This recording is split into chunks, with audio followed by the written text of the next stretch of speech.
Live from imaginary studios in Joey's mind. Okay, if you're looking for a device, William Page, this is his email. Contact him, go on his page, see what device you got. Go to his community page. He has all this on here on the community page, a lot of this stuff. A lot of explanations. Not 100%, but you're not going to get 100% because you have to learn on your own a little bit here, buddy. Okay, let me explain something here. 20 gauge wire, multi-strand. Got it on Amazon. You guys have to start looking for stuff. Silicone, I'll help you as much as I can. All right.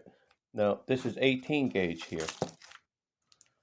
Now, this will work here, maybe. This is 48 feet, so I want a quarter optic of this or a quarter wave, whatever the quarter of mathematics or close to it as I can get, because sometimes you're limited in a room, but more likely you could double stack it if you really had to.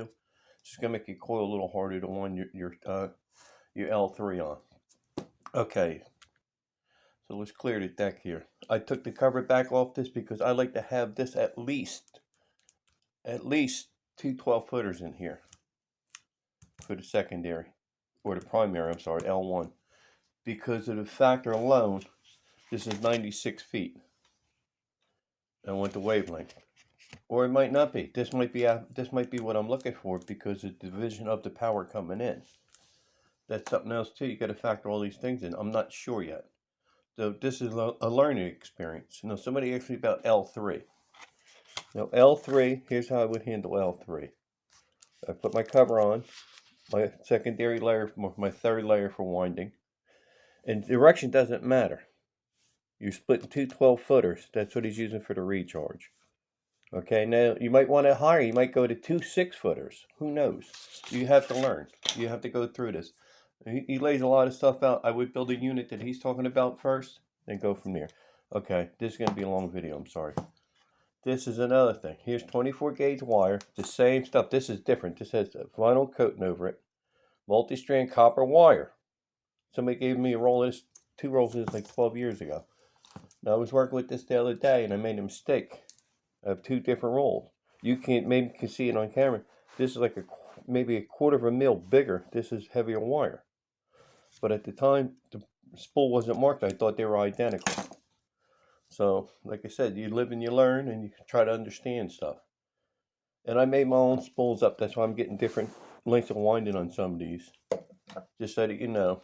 But Williams worked it up pretty good with these. These came with the cores.